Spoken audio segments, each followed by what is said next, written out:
8 janvier, Job, chapitre 17, chapitre 18, chapitre 19, chapitre 20. Mon souffle se perd, mes jours s'éteignent, le sépulcre m'attend. Je suis environné de moqueurs et mon œil doit contempler les insultes. Sois auprès de toi-même ma caution, autrement, qui répondrait pour moi? Car tu as fermé leur cœur à l'intelligence, aussi ne les laisseras-tu pas triompher. On invite ses amis au partage du butin et l'on a des enfants dont les yeux se consument. Il m'a rendu la fable des peuples et ma personne est un objet de mépris. Mon œil est obscurci par la douleur. Tous mes membres sont comme une ombre. Les hommes droits en sont stupéfaits et l'innocent se soulève contre l'impie. Le juste néanmoins demeure ferme dans sa voie. Celui qui a les mains pures se fortifie de plus en plus. Mais vous tous, revenez à vos mêmes discours et je ne trouverai pas un sage parmi vous. Quoi? Mes jours sont passés, mes projets sont anéantis, les projets qui remplissaient mon cœur. Les projets qui remplissaient mon cœur. Et ils prétendent que la nuit c'est le jour, que la lumière est proche quand les ténèbres sont là. C'est le séjour des morts que j'attends pour demeure, c'est dans les ténèbres que je dresserai ma couche. Je crie à la fosse, tu es mon père, et au ver, vous êtes ma mère et ma sœur. Mon espérance, où donc est-elle? Mon espérance, qui peut la voir? Elle descendra vers les portes du séjour des morts quand nous irons ensemble reposer dans la poussière. Chapitre 18. Bildad de Shuyak prit la parole et dit: Quand mettrez-vous un terme à ces discours? Ayez de l'intelligence, puis nous parlerons. Pourquoi sommes-nous regardés comme des bêtes? Pourquoi ne sommes-nous à vos yeux que des brutes? Ô toi qui te déchires dans ta fureur, faut-il à cause de toi que la terre devienne déserte? Faut-il que les rochers disparaissent de leur place? La lumière du méchant s'éteindra et la flamme qui en jaillit cessera de briller. La lumière s'obscurcira sous sa tente et sa lampe au-dessus de lui s'éteindra. Ses pas assurés seront à l'étroit. Malgré ses efforts, il tombera. Car il met les pieds sur un filet, il marche dans les mailles, il est saisi au piège par le talon et le filet s'empare de lui. Le cordeau est caché dans la terre et la trappe est sur son sentier. Des terreurs l'assiègent, l'entourent, le poursuivent par derrière. La faim consume ses forces, la misère est à ses côtés. Les parties de sa peau sont l'une après l'autre dévorées, ses membres sont dévorés par le premier-né de la mort.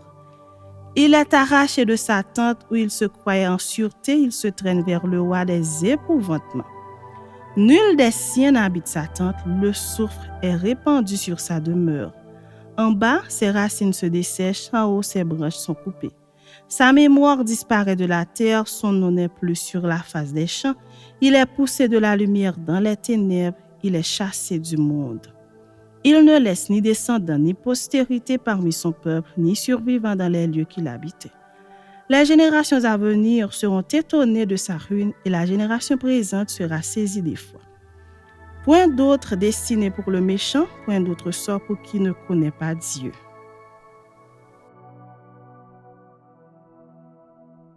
Job prit la parole et dit: Jusque à quand affligerez-vous mon âme et m'écraserez-vous de vos discours? Voilà 10 fois que vous m'outragez. N'avez-vous pas honte de m'étourdir ainsi? Si réellement j'ai péché, seul j'en suis responsable. Pensez-vous me traiter avec hauteur? Pensez-vous démontrer que je suis coupable? Sachez alors que c'est Dieu qui me poursuit et qui m'enveloppe de son filet. Voici, je crie à la violence et nul ne répond. J'implore justice et point de justice. Il m'a fermé toute issue et je ne puis passer. Il a répandu des ténèbres sur mes sentiers. Il m'a dépouillé de ma gloire, il a enlevé la couronne de ma tête. Il m'a brisé de toutes parts et je m'en vais. Il a arraché mon espérance comme un arbre. Il s'est enflammé de colère contre moi. Il m'a traité comme l'un de ses ennemis. Ses troupes se sont de concert mises en marche. Elles se sont frayées leur chemin jusqu'à moi. Elles ont campé autour de ma tente. Il a éloigné de moi mes frères et mes amis se sont détournés de moi. Je suis abandonné de mes proches, je suis oublié de mes intimes. Je suis un étranger pour mes serviteurs et mes servantes, je ne suis plus à leurs yeux qu'un inconnu. J'appelle mon serviteur et il ne répond pas. Je le supplie de ma bouche et c'est en vain. Mon humeur est à charge à ma femme et ma plainte au fils de mes entrailles. Je suis méprisé même par des enfants. Si je me lève, je reçois leurs insultes. Ceux que j'avais pour confidents, mon entoureur, ceux que j'aimais, se sont tournés contre moi. Mes os sont attachés à ma peau et à ma chair. Il ne me reste que la peau des dents. Ayez pitié de moi, vous mes amis, car la main de Dieu m'a frappé. Pourquoi me poursuivre comme Dieu me poursuit? Pourquoi vous montrer insatiable de ma chair? Oh, je voudrais que mes paroles fussent écrites, qu'elles fussent écrites dans un livre. Je voudrais qu'avec un burin de fer et avec du plomb, elles fussent pour toujours gravées dans le roc. Mais je sais que mon Rédempteur est vivant et qu'il se lèvera le dernier sur la terre. Quand ma peau sera détruite, il se relèvera. Quand je n'aurai plus de chair, je verrai Dieu. Je le verrai et il me sera favorable. Mes yeux le verront et non ceux d'un autre. Mon âme languit d'attente au-dedans de moi. Vous direz alors, pourquoi le poursuivions-nous? Car la justice de ma cause sera reconnue. Craignez pour vous le glaive. Les châtiments par le glaive sont terribles. Et sachez qu'il y a un jugement. Chapitre 20. Sophar de Naama prit la parole et dit, « Mes pensées me forcent à répondre et mon agitation ne peut se contenir. J'ai entendu des reproches qui m'outragent, le souffle de mon intelligence donnera la réplique. Ne sais-tu pas que de tout temps, depuis que l'homme a été placé sur la terre, le triomphe des méchants a été court et la joie de l'impie momentanée? Quand il s'élèvera jusqu'aux cieux et que sa tête toucherait aux nues, il périra pour toujours comme son ordure, et ceux qui le voyaient diront, « Où est-il » Il s'envolera comme un songe et on ne le trouvera plus. Il disparaîtra comme une vision nocturne. L'œil qui le regardait ne le regardera plus, le lieu qu'il habitait ne l'apercevra plus. Ses fils seront assaillis par les pauvres et ses mains restitueront ceux qu'il a pris par violence. La vigueur de la jeunesse qui remplissait ses membres aura sa couche avec lui dans la poussière. Le mal était doux à sa bouche, il le cachait sous sa langue, il le savourait sans l'abandonner, il le retenait au milieu de son palais. Mais sa nourriture se transformera dans ses entrailles, elle deviendra dans son corps un venin d'aspic. Il a englouti des richesses, il les vomira. Dieu les chassera de son ventre. Il a sucé du venin d'aspic, la langue de la vipère le tuera.